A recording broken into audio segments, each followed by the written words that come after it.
Welcome back to Spotlight on Newcastle County, which features all things Newcastle County, Delaware. I'm your host, Melody Kitchen. You never know who we're going to talk to or where we're going to visit.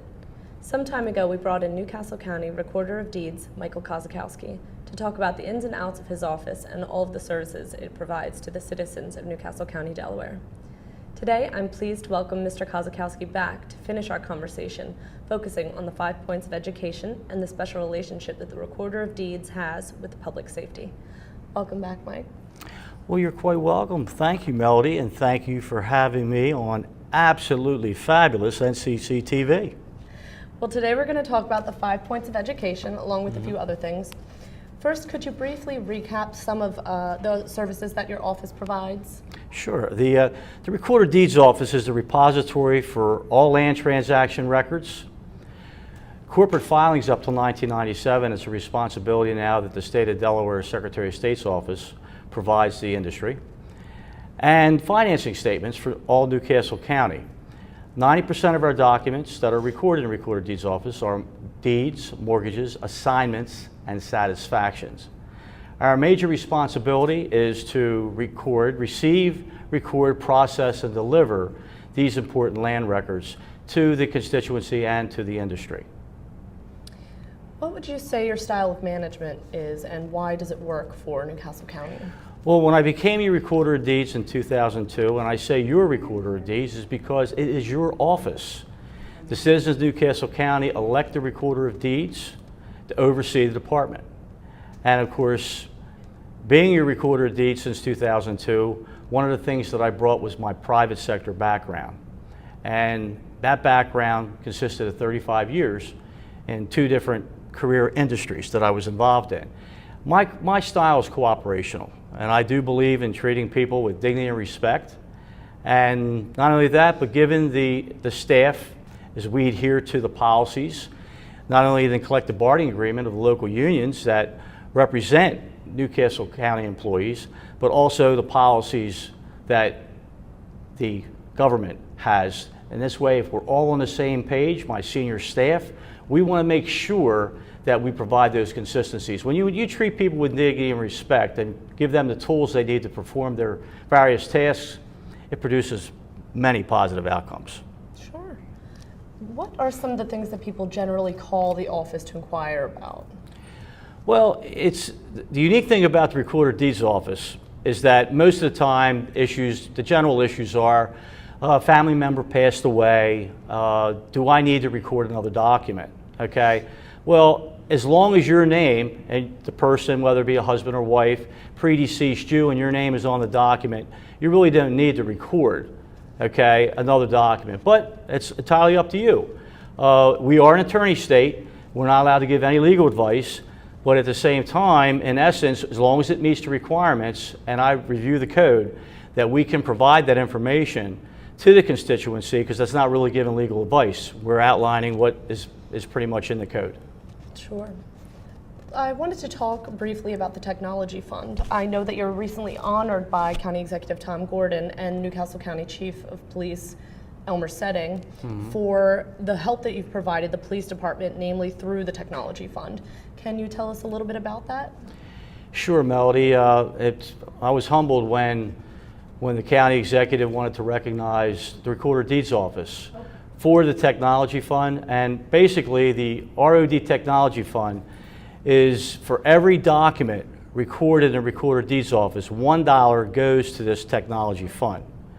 And it was back in 2005 when I approached Councilwoman Vineski and George Smiley, Councilman Smiley, to create an ordinance that would stipulate that for every document recorded, we would have a technology fund that would produce, okay, not only upgrades, hardware and software for the Recorder of Deeds office, but as you see, that $1 has grown to over $800,000 today.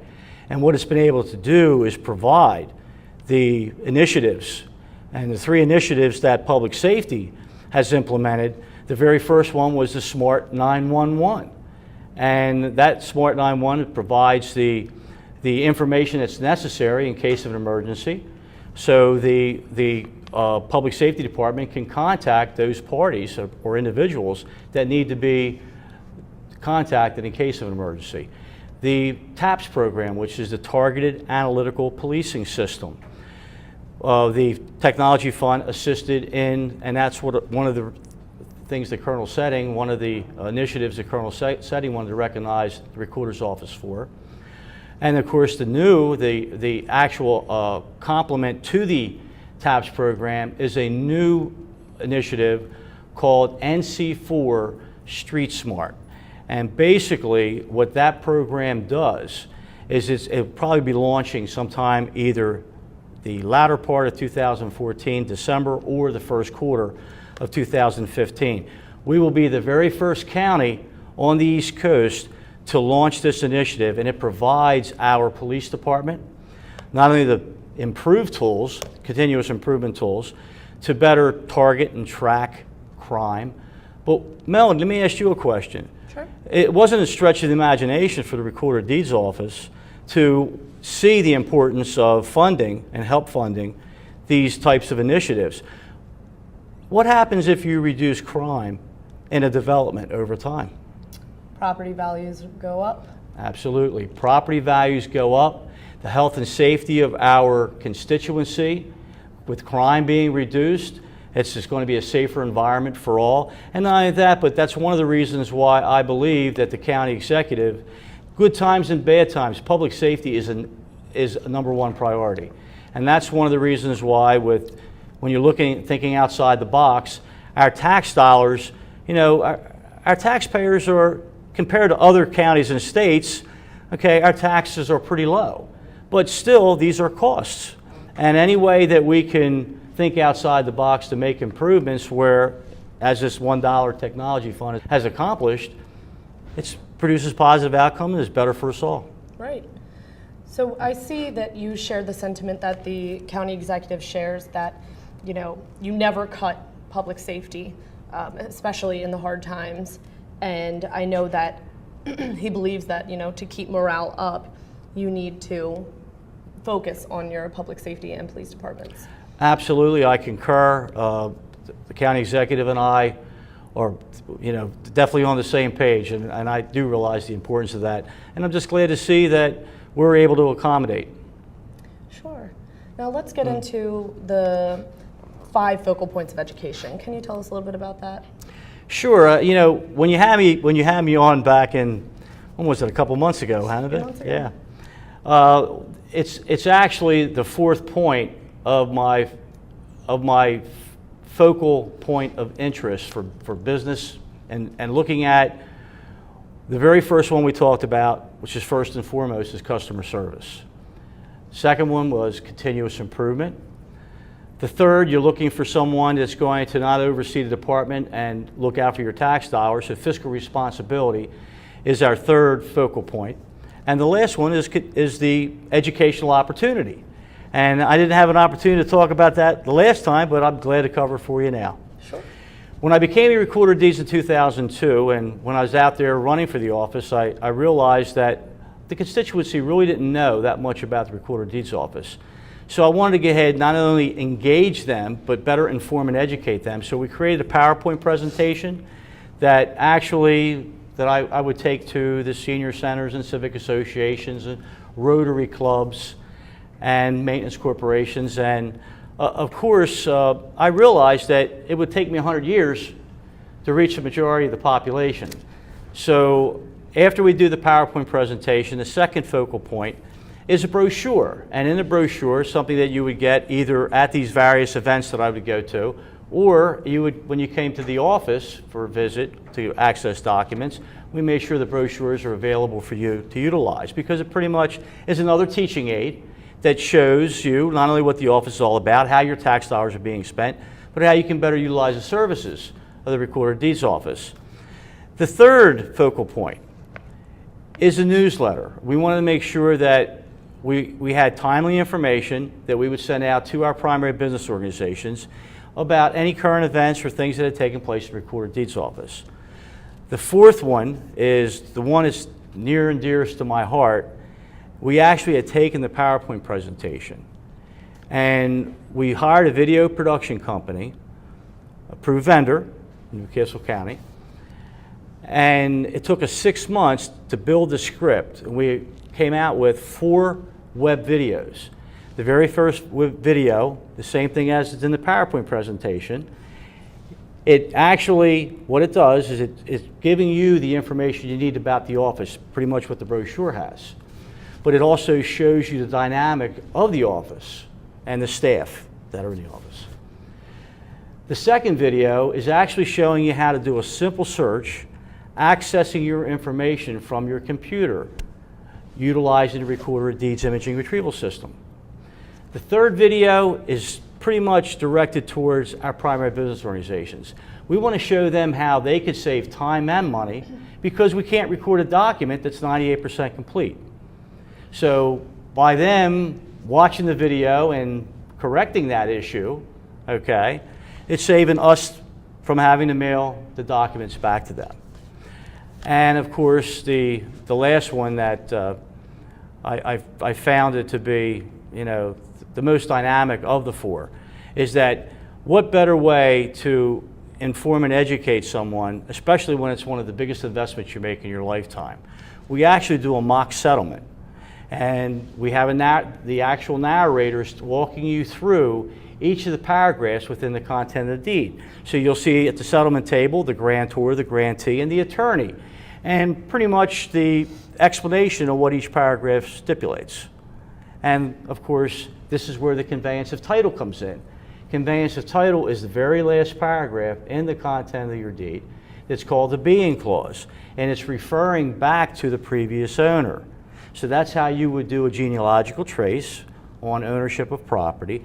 And our land records go all the way back to, on the imaging retrieval system, you can go all the way back to 1945 for deeds, and our mortgages are indexed all the way back to 1835. That's incredible. I had no idea.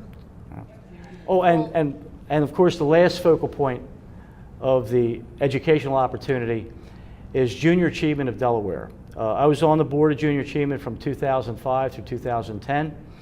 And have you ever been to JA World and BizTown Junior Achievement? I was actually a member when I was younger. Okay, well, actually, BizTown, the whole creation behind JA World and BizTown was created right here in Wilmington, Delaware, and out of Junior Achievement of Delaware. And now they are all over the world.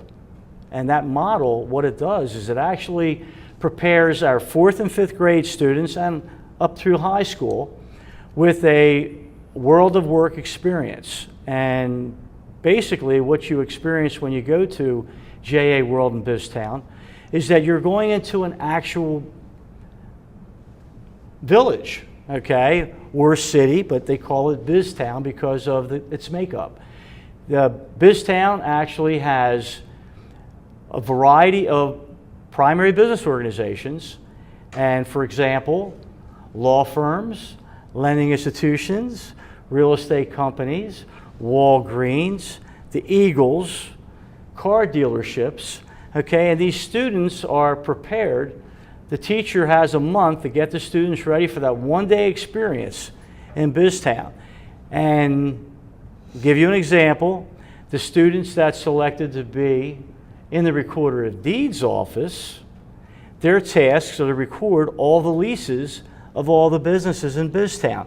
I wanted the students to not only get a better understanding of what the Recorder of Deeds office is all about, but from a county government aspect. These are more than jobs. These are careers. So I'm looking at future employees of Newcastle County. And of course, the other kiosk that Newcastle County government has in BizTown is public safety, where our police department and our paramedics are featured. Sure. So if you ever have the opportunity to revisit, I think you'll definitely enjoy the dynamics, but you see how worthwhile it really is. Yeah, it does sound really cool. Yeah. Yeah. All right. Well, it's nice to know that educating the community plays an important role in your office. I also know that your administration was involved in having the Delaware Code changed recently. Mm-hmm. Can you tell us a little bit about how that benefits the constituents? Sure. I guess it was 2006 when the issue was first presented to me. I saw other counties and states, and why reinvent the wheel when you could actually, one of the reasons why that the Recorder of Deeds Office is members of 3 different organizations. PREA, Public Records Industry, NACRC, which is the National Association of County Recorders, and then there's IACRIOT. And of course, by being a member, we want to see what each other are doing, especially when you have issues. And of course, the very first one that was brought to my attention was our servicemen and women's records, DD-214s. They have Social Security numbers on it. And when you think about it, our records are public access. So even though the Recorder of Deeds in Newcastle County had the technology to redact the identifiable information, my counterparts in Sussex and Kent did not. So Delaware being a small state, what we decided to do was to get our legislature, amend the code, and taking the public access out of the Recorder of Deeds Office and having these documents at the Veterans Affairs Commission. So now they're the gatekeeper and they're not public access. You have to contact them and go through the internal controls that they have in place in order to access these documents. Because the Social Security number we wanted to protect from access, from falling into the hands of identity thieves. Well, that's nice to know that the row office is looking out for our veterans. And another piece of legislation that we amended, which is also very important to our property owners. The code back in 2006 apparently had said that you, the property owner, had the burden of proof to show that you didn't have an outstanding lien. Okay, so when you pay off your mortgage, it's the lending institution's responsibility to make sure that they send a documentation to the Recorder of Deeds Office to satisfy that mortgage. Okay? Well, I took Legislation 101, being a previous lobbyist for the United Auto Workers in the state of Delaware. I met with the primary business organizations, the Real Property Committee of Delaware Bar Association, the Banking Commissioners of Delaware, and we put together what we felt not only would make the corrective changes, take the burden of proof from the property owner and put it on the lender. Because the lender is the one that's responsible when you pay that last payment to send that documentation to the Recorder of Deeds Office. Now the code stipulates they have 60 days to bring their issue to the Superior Court to let them prove that you have an outstanding note. This way it doesn't cost you a single penny. Yeah, I agree with that 100%. And the last one, of course, is the one where we wanted to create a piece of legislation that would actually give the property owner the opportunity to review their documents in the Recorder of Deeds Office. Now, the reason why there's no fiscal note is because that this amendment to the code gives you, the property owner, the opportunity to review your documents. If you see any identifiable information, you can fill out the application. It's online, Recorder of Deeds. That's deeds.nccde.org. Click on, when you see my home page, you actually scroll down, you'll be able to see the various documents that we have that you can access, and highlight brings up that actual application. And then you submit that application to the Recorder of Deeds Office, and whatever documents you find that you want information redacted, we're going to redact it at no cost. I agree with that as well. Well, that should just about do it for today. Is there anything else that you would like to add before we wrap up? Well, just to let you know, it's always a pleasure being with you. You're a dynamic host. Thank you. And also, I'm just very impressed to see that in this short period of time, that not only I see the continuous improvement dynamics here in NCC TV, but I can see that we definitely have, we partner together on accomplishing these positive outcomes. Absolutely. Okay. Well, thank you for having me on. Thank you for coming today, Mike. Thank you. And hopefully we'll have you again soon. I appreciate that. All right. Thank you very much. Thanks. All right. Well, that wraps up this edition of Spotlight on Newcastle County. As always, thank you for being with us today, and I hope that you enjoyed today's show. Please keep it tuned to NCC TV for news and information on Newcastle County, Delaware. This is Melody Kitchen. Take care.